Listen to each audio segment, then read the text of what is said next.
So for today, and thank you for making the time, many of the people gathered here have already seen the exhibition, and many more will see it over the coming days. And I wanted to take this moment to speak. We actually ran the front page of the main daily here, and it began by me or us quoting you on that one of the roles of art is to help us to surrender and to give up control. Mm-hmm.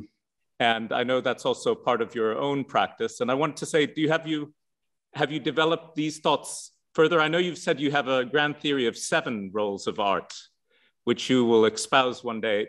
45 minutes is not enough, but on the theme of surrender, if we get going from there. Okay, so I suppose that idea really comes from watching my own behavior and paying attention to what I think I need to find in my own life. So I started making, in my 20s really, a kind of art that deliberately didn't try to occupy your attention, but tried to offer a space that you could walk around inside, mentally walk around inside. It coincided with me losing interest in writing songs. I've actually started writing songs again recently, but that's another story. We'll come to that later. But part of the reason I stopped writing songs was because I didn't want the musical space to be occupied by a personality, namely me, or whoever I chose to pretend to be when I was singing. I wanted to make a space that was inviting and seductive and nice to be in, but I didn't want there to be another human being already in there.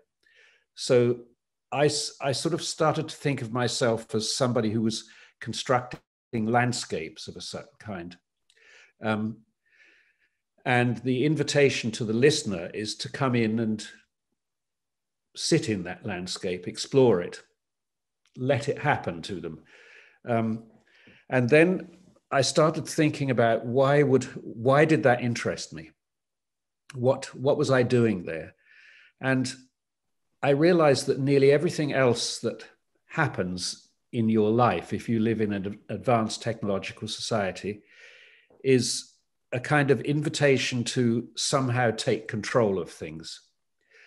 In fact, because we are a very successful, in some respects, technical society, we tend to think that every problem will be solved by us learning a technique of control of some kind or another, either a new technology, a new machine, a new way of thinking about how we live our lives and so on, a new practice, a new religion, a new diet. All of these things are ways of saying, I can take control here. What is very obvious to me is that there are lots of very important times in one's life when one isn't in control, when one can't take the reins and say, okay, I can make this situation work exactly how I want it to. Now, if you think of human history from the very beginnings, from the savannas onwards, a big part of the human repertoire would have been involved with controlling fire, controlling metals, controlling cooking, for instance. But an equally large part must have been to do with learning what to do when you can't control. We couldn't control the weather there. We couldn't control temperature. We couldn't control the growth of food very well. We were in a position where we had to take the world as we found it. And I think humans developed a whole repertoire of ways of doing that. And I call that repertoire, under a big umbrella, I call it surrender. Now, when you think about surrender, you tend to think of becoming passive. We tend to think of surrender as a form of defeat. I lost control, I surrendered. What I want to say is that surrender is a way of being in the world, and it's an active way of being. It's a way of becoming part of things because you cannot not be part of them. It's a double negative. You cannot not be part of them. You have to actually say, this thing is too big for me. I can't resist it, so I will go with it. And I will find a way of accommodating myself within it and being part of it. I mean, I know this sounds all very hippie and religious, and in a certain respect it is. It is a way of saying, go with the flow. And I am an old hippie. So I don't pretend I'm not. But I'm also an old cybernetician. And that's a little bit different. Cybernetics is really the understanding of, the attempt to understand systems and how they work. And one of the fundamental laws of cybernetics is the law of requisite variety, which I won't go into in this talk, but it's certainly not a hippie rule. It's quite a stark and clear piece of science. So I'm sort of trying to think about these things, perhaps in a way that artists don't usually think, in that I want them to be articulable. I want to be able to speak about them and to think about them. And I want to be able to put them in some respects into a public language, which is what science does, of course. Science must work in a public language. That's the definition of science. So what I would like to do is to nudge our art activities a little bit more in that direction, into saying, let's actually think about what we're doing. Let's try to think about what art is and what it exists for, what it does for us. It's very striking to me that there's very little conversation about that among artists. I did an experiment once where I asked 20 scientists and 20 artists what they were doing and why they were doing it. The 20 scientists all gave very similar answers. They all said, I'm interested in this part of the world and I really want to know about it. I want to understand how it works. And that could be, thermodynamics, or it could be nematodes, or it could be a tiny thing or a big thing, but that was what they wanted to know about. They wanted to find out something about that. When I asked the same question of artists, I got very poor answers, actually, in the sense that most people said, well, I just like doing it.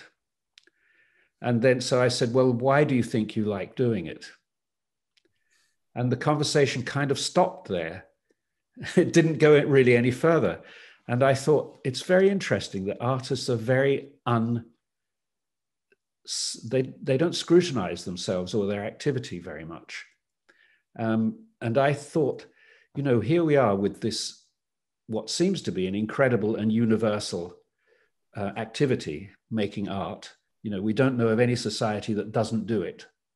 And yet we don't really understand it. We don't talk about it very much.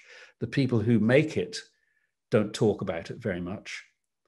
It's very rare to be in a conversation with a group of artists where they talk about what art is for.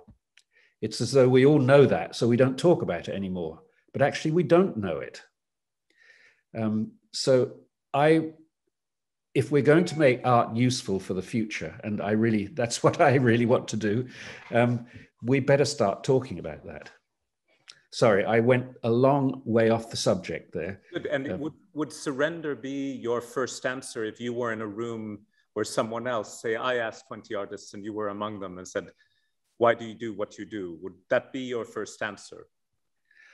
No, it wouldn't actually. That would be, it's not 7 answers I have, by the way, it's 5. Okay. Somewhere 7, but maybe they've fused into each other. Go ahead. Maybe they have mixed together, yes. No, the first answer I would make is that what artists are doing is inventing new worlds. Now, sometimes those are obvious worlds, like if we're talking about, a novel like 1984, It's obviously the construction of a world which we as a reader can enter into and experience and have feelings about and watch our feelings about. It's clear with literature and with films how we're world making. But I think actually all forms of art are world making. And sometimes they suggest a world with very little material. For instance, if you think of an earring, what is an earring? Okay, it's a little piece of decoration for your ears. What makes you choose an earring out of all the millions available? What makes you choose a particular one that you want to wear? It's because that is a little world. You know that the nature of that thing, how it's cut, how it's built, how it's designed, how it moves when you wear it, is an expression of some kind of a world. As I say, it can be it's just a tiny part of a world, but every piece of art is part of a world that it is suggesting by its existence. So I think world making is what art is doing. And so then I ask the question, so why do we want to make other worlds? What's the point of it? Is it just something we do for fun? Or does it have a significance? And I think we do it because it gives us access to the part of ourselves that is truly, as far as we know, unique in the universe. The ability to imagine other futures. The ability to say, what would happen if I did this? What kind of world would it be if this and this and this were the case, and I were this kind of person, and she were that kind of person?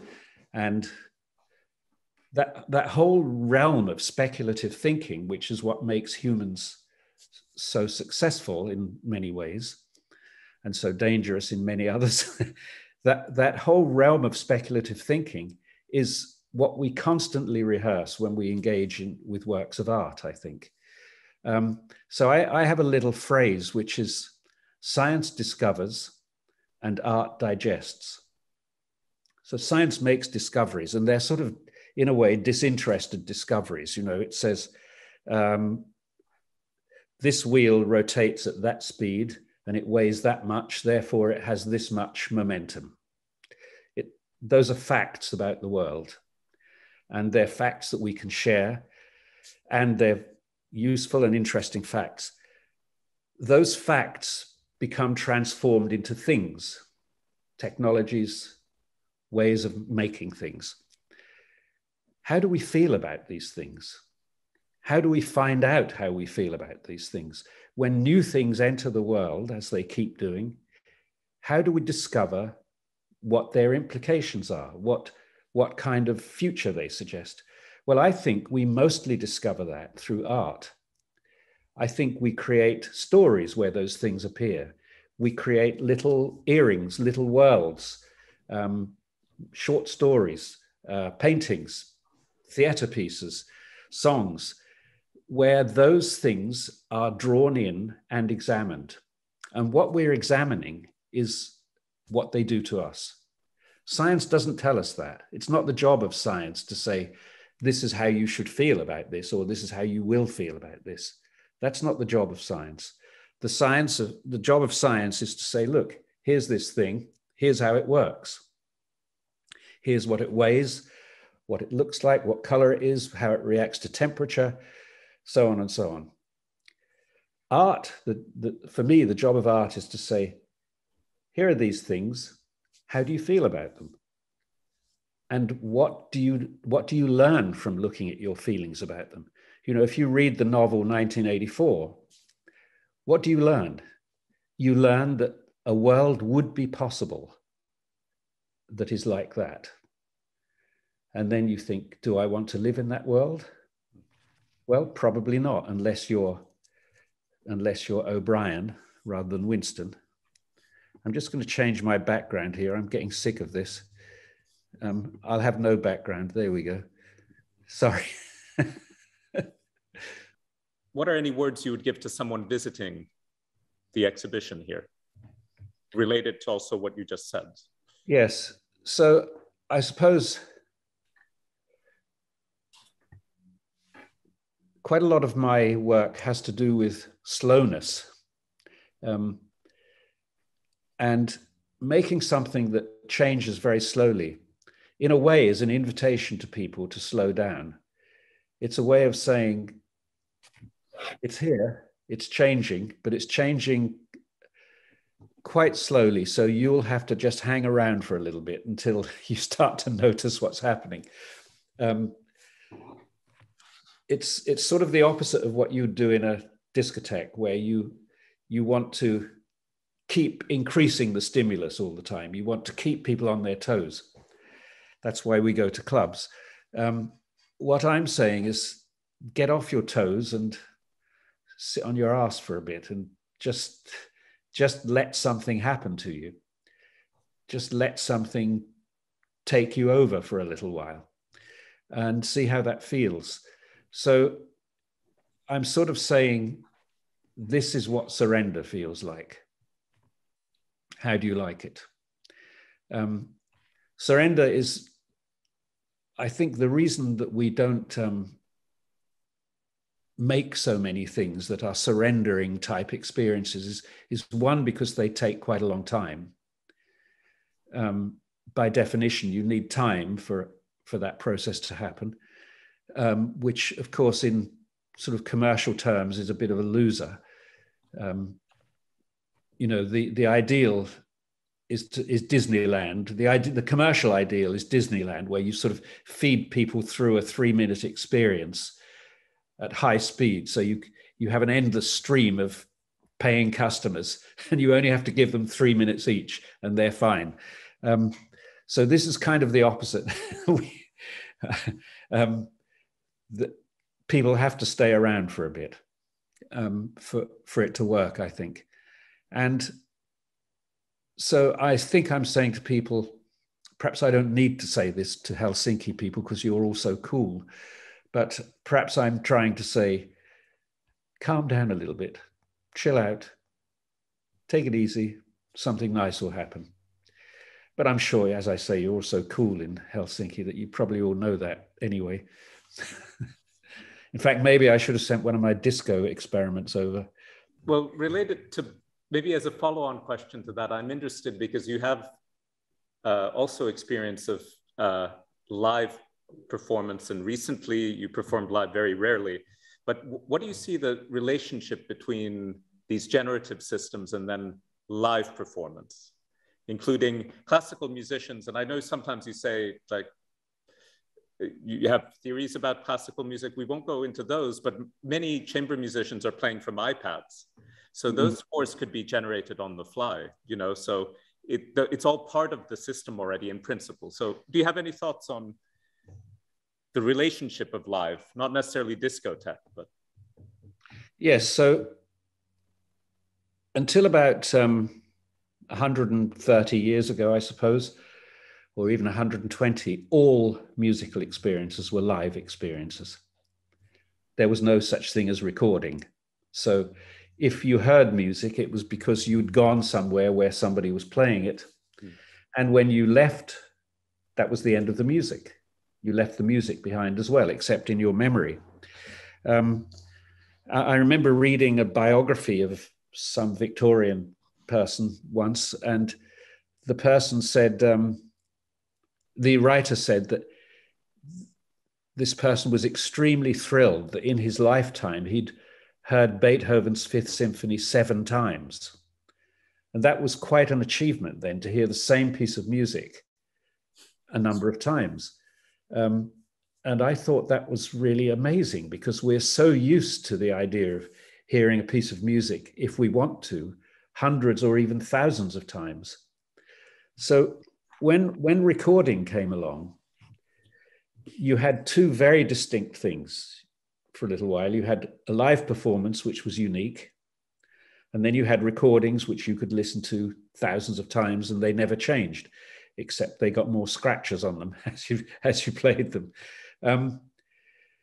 What I started realizing in the 60s, when I started playing with tape recorders as an active machine, as a way of creating music, I started to realize that there was the possibility of a third area in between fully live and fully recorded,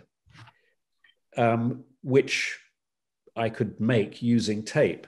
For instance, a very good example of that is Steve Reich's It's Gonna Rain, those early tape pieces of his, where he takes a little fragment of recorded sound and runs a loop of it against another machine playing the same loop at a slightly different speed, and it generates a new piece. So this is something different. It's in a way a live performance. It's live in the sense that it has never happened before, that particular thing that you're hearing then. But it's recorded in the sense that nobody is playing anything. So I was sort of interested in this new area of music that had been opened up. And because I don't play any instruments myself with any skill whatsoever, so I was interested also in the way of making music that could be made with the instruments that I understood, which were tape recorders. At one point, when I was a student, I had 31 tape recorders. I used to find old broken ones and mend them and make them do funny things. So this generative music is really something new in the sense that it isn't live in the sense of people sitting playing something, but it isn't recorded either in the sense of something forever fixed. It's some new hybrid between the two. And I really think that it's possible in 30 or 40 years, people will look back on the era of recording, the era that we're sort of still in, but just moving out of now, but the last 120 years. And they'll say, Granddad, did you really just listen to the same thing over and over and over again? The same thing, exactly the same thing. How weird. I think that's quite possible, that it will be seen as a historical anomaly, something strange that we used to do, rather like, I don't know, do you know those light machines called zoetropes? Before film existed, people had found ways of making some images move, and they look kind of quaint and rather silly to us now, but people used to watch them. People used to sit and watch the same horse going round and round and round and round and round and round and round and think, that's amazing. Look, it moves. So maybe we'll think about all of my work will look suddenly like those horses going round. All the records I've made. I feel there's an interesting further thing combining live musicians to interact with generative systems, or do you find that that's just going backwards and instead create the generative systems in a more interesting way? I think it's an interesting possibility. I've been doing it a little bit myself. So what I quite often do now is I set up a generative system, but then I play over it or I sing over it. And this is rather thrilling because you don't really know what the system is going to do. And when you come back to it and do the same vocal thing again, the system does something different.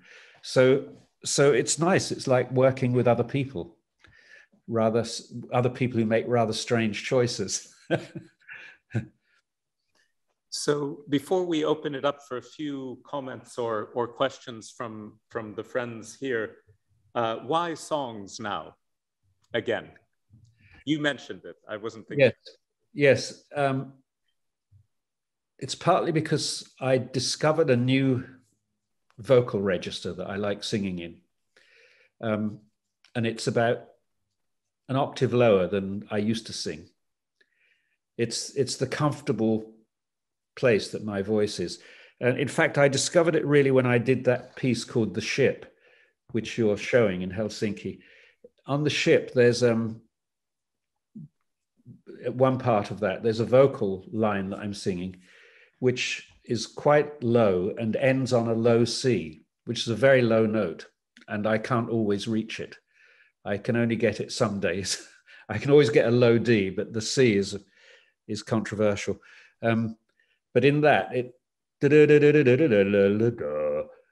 goes down to that low C. And I really enjoyed singing that so much. I thought I'd become a different person when I sing this. And in a way, it was a response to a problem I've had with popular music for a few years, which is that most of the time we're all still pretending we're 18. You know, most of the singing is being done by people who are actually 55, but they're still acting like they're 21 in the song.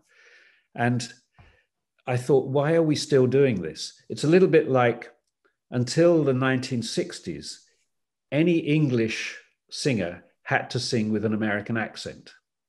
They all did it. A lot of English singers still do, but for a long, long time, it was extraordinary if somebody actually sung with an English accent. One of the first people who did was Robert Wyatt. Robert sings with a very, very English accent. And I can remember how surprising that was when I first heard it. Somebody wasn't pretending to be American. So in a way, the history of pop music is a history of dropping certain pretensions. And I think one of the pretensions we can now drop is, I'm 22 years old. I'm not 22 years old, I'm 73. Why am I going to sing like a 22-year-old? I'm not interested in the same things as 22-year-olds, actually. Some of them, but there's quite a lot I'm not. I'm not interested in romance in the same way. Or relationships, I should say. I don't want relationships to be at the center of music. At least not those relationships between an I and a you. I think we is the relationship that I'm interested in exploring now. Us. What are the relationships there? And by us, I mean the big us, you know, all of us. Well, those kinds of thoughts require a different voice. And when I did The Ship, I found this voice. And I thought, what about if I re-entered the landscape? I told you earlier how I'd abandoned the landscape. I didn't want to be in it any longer. Because I didn't want to be the guide. You know, I didn't want to be the person leading you through, saying, look at this and pay attention to that and don't look over there. It's not very interesting. But what about if I'm just not the guide, but the companion, the person who goes along with you on the walk, and makes a few comments and listens to your comments. So I started to think of a different role for the singer. I don't by any means claim that I'm the only person who's ever had this idea, but it was for me a new idea.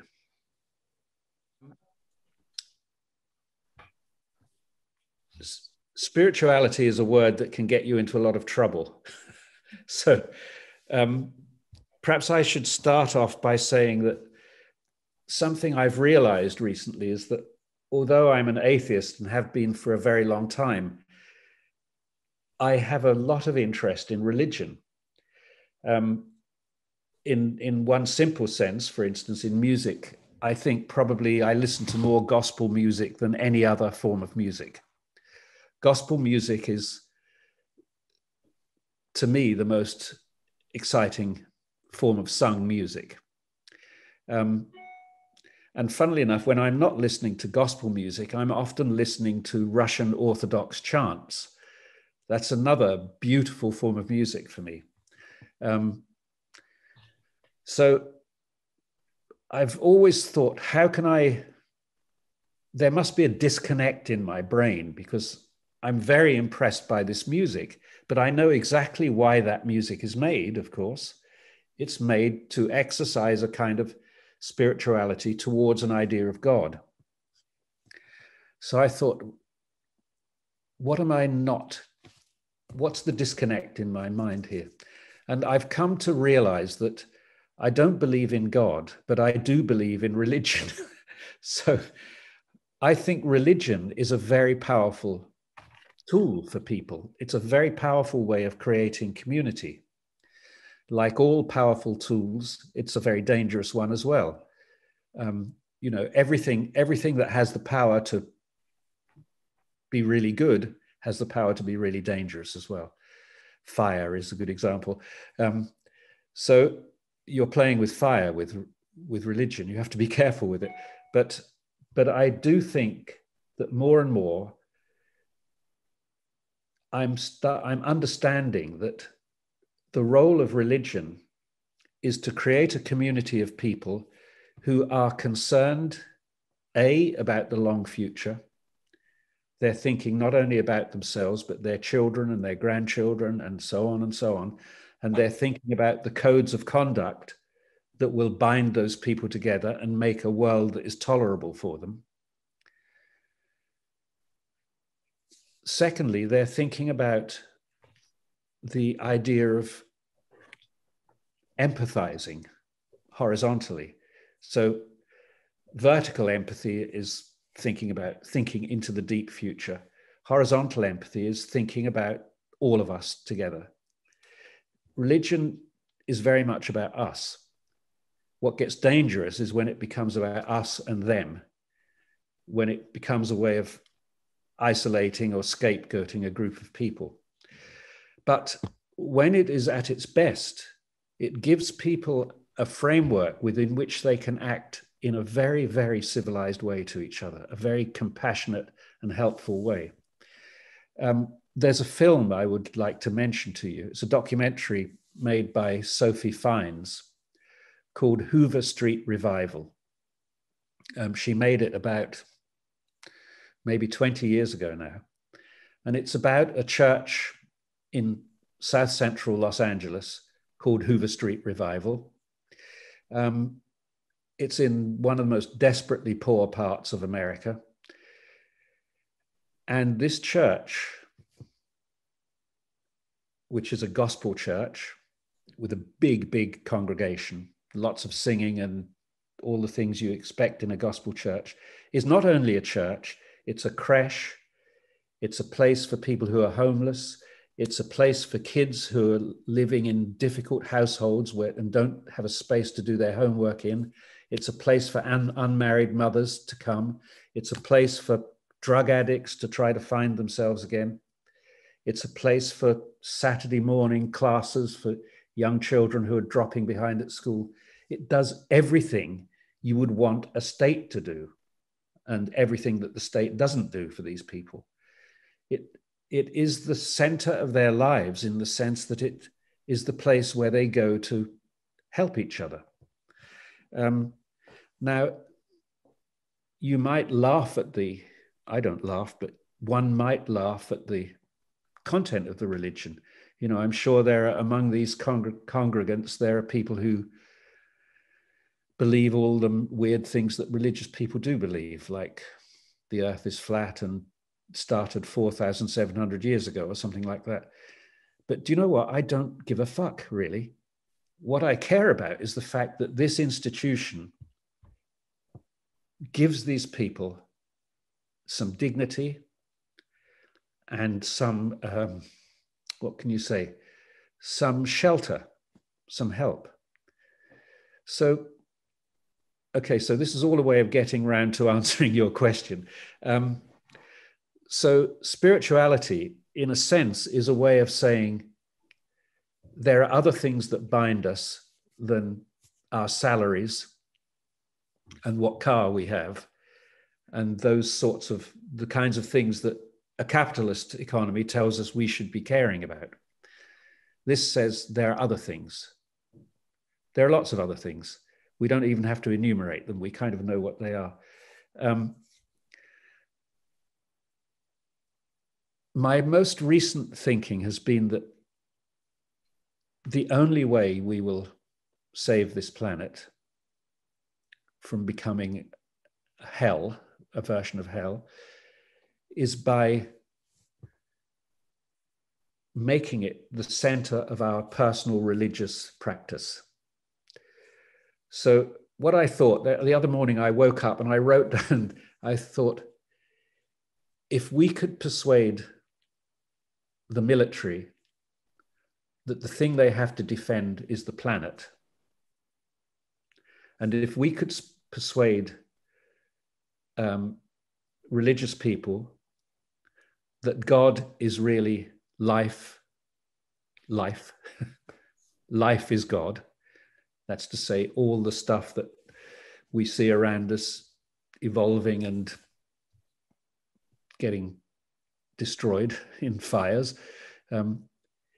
If we could make that the center of religious practice, and we could make protection of that the center of military practice, there might be a chance that we could survive. Imagine if we could put all the many kinds of wealth that go into military operations, not only money, which we all know about, you know, Afghanistan, we just read now, cost $2 trillion. $2 trillion. Does anyone know how big a trillion is? It's big. Suppose all of that money had been spent on trying to make better conditions in the first place, to make a world that behaved differently, that didn't produce Afghanistans and Talibans and colonial powers. Then suppose that all the religions of the world, with their billions of adherents,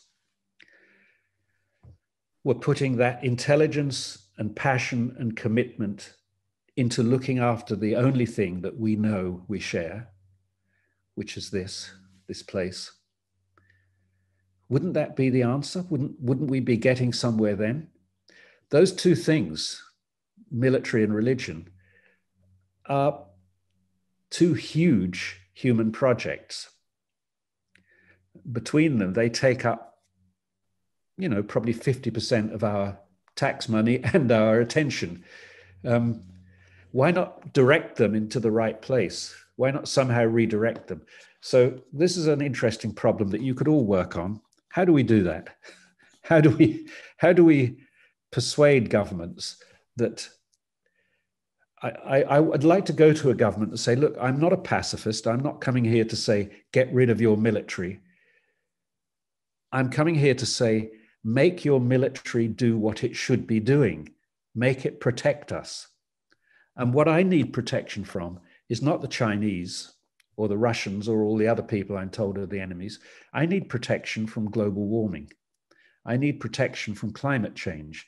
I need all of that money that you're using now and all of that intelligence, because, you know, remember, about 40% of physicists are engaged in working on defense, and about 20% of chemists, and so on and so on.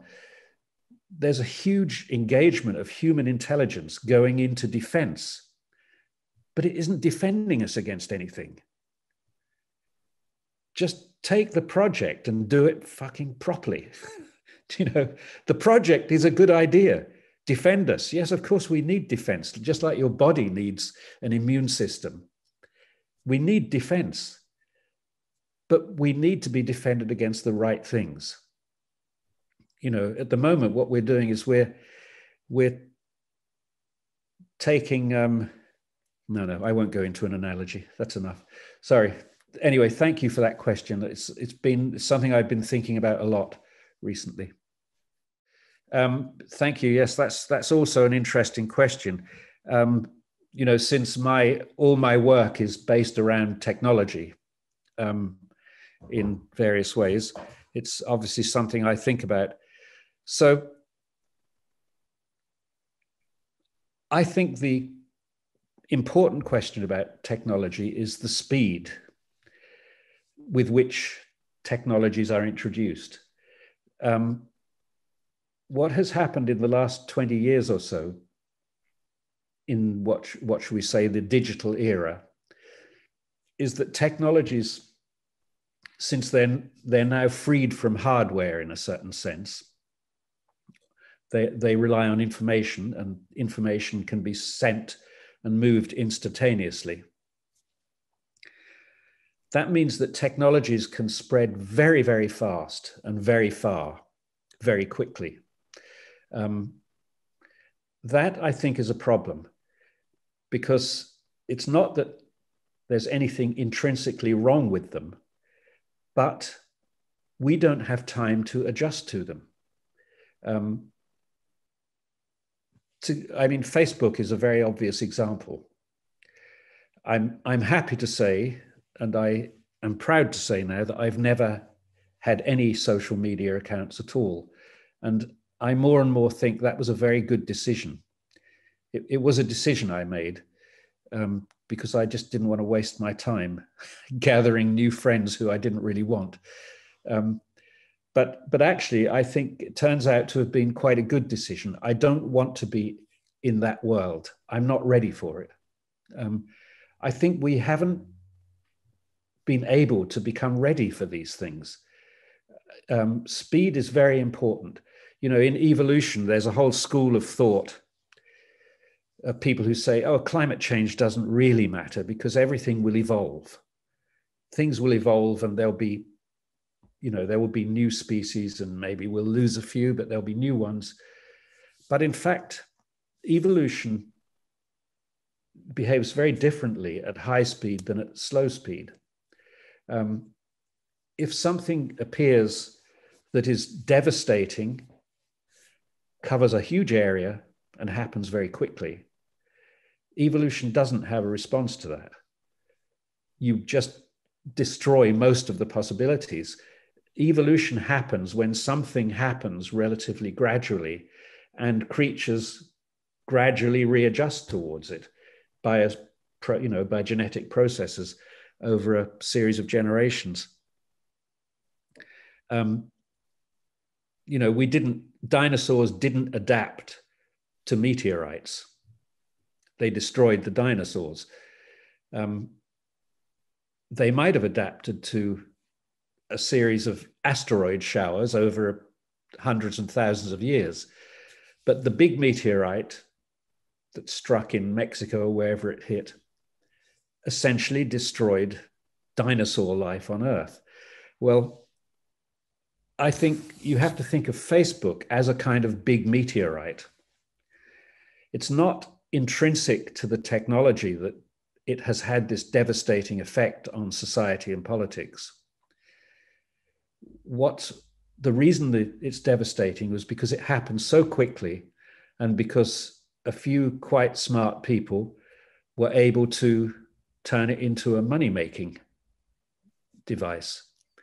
And so it had every bad effect that you can imagine. It vastly increased the gap between the rich and the poor, because the rich pulled the strings and set the rules for how it worked. And I think it vastly impoverished the quality of conversation between people, just by the way the algorithms were designed. You know, the algorithms are designed to reward anger, essentially. I won't go into that. Enough people have written about it, but I think that's the way I'd summarize it. So I think the problem is nearly always not the technology, but who gets hold of it, who controls it, and what they control it for, what they want to do with it. I hope that answers your question to some extent.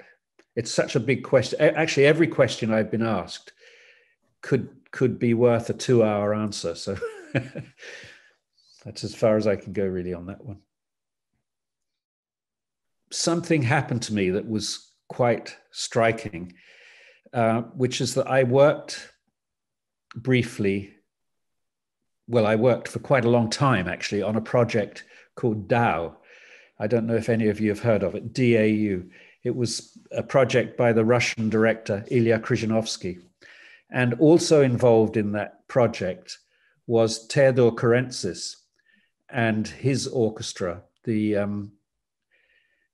what are they called? Musica Eterna. they're a Russian orchestra from Perm in Siberia. And part of that involved me sitting in on their rehearsals. They were rehearsing for another show, Tchaikovsky's Sixth, to be performed in Paris. It's not a piece of music that I knew very well or had any particular interest in, but sitting in that room, in the middle of that orchestra, I sat right in the middle, so I actually had a pretty loud experience. I had a sort of complete epiphany about what classical music could be.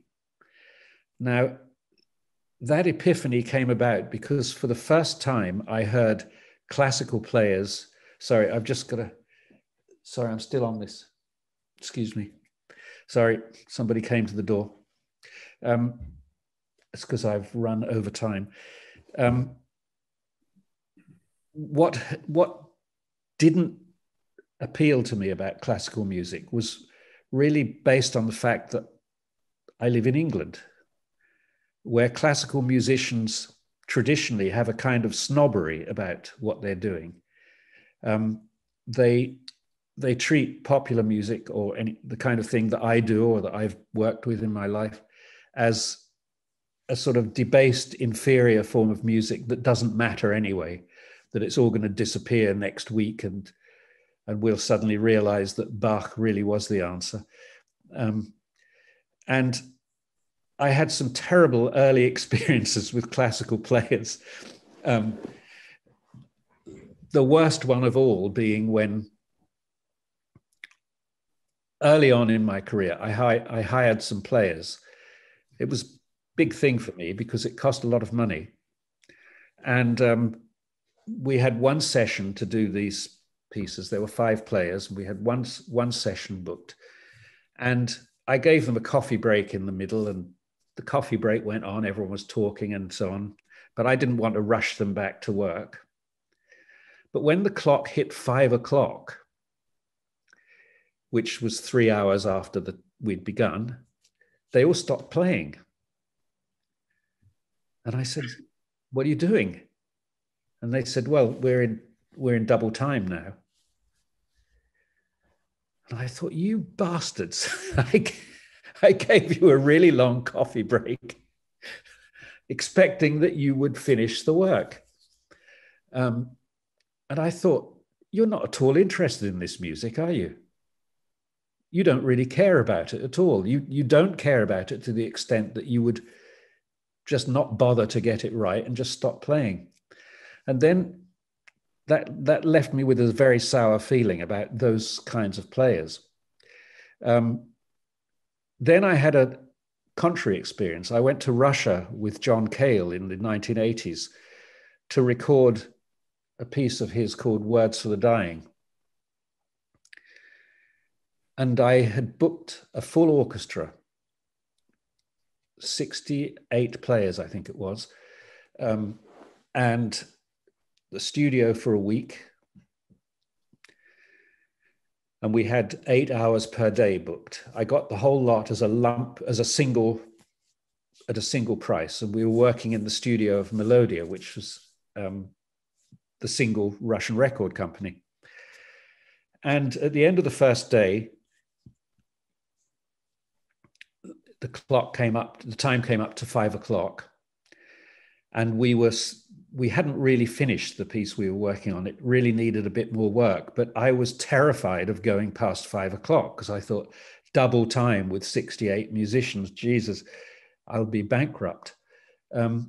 So I called the conductor on the intercom and said, I think we'll have to stop now.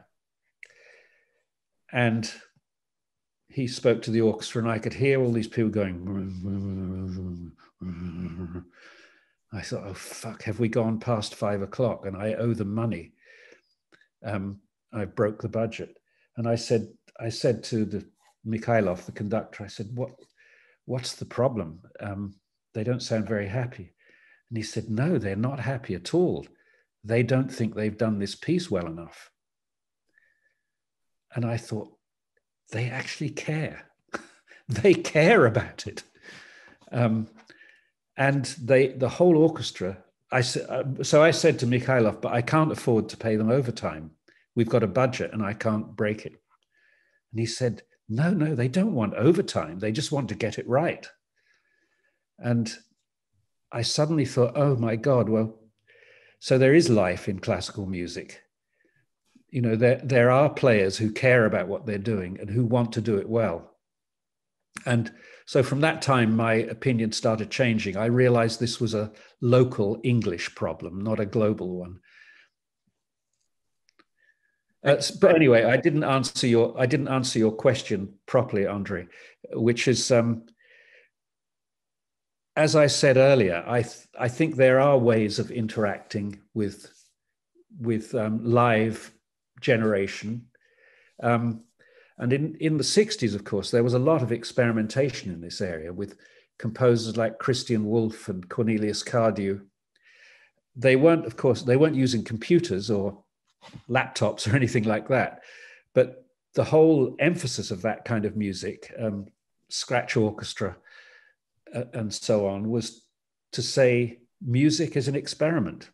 Let's try some experiments. You know, I remember a Christian Wolff piece where he said, collect some stones and bang them together. that was the score for the piece.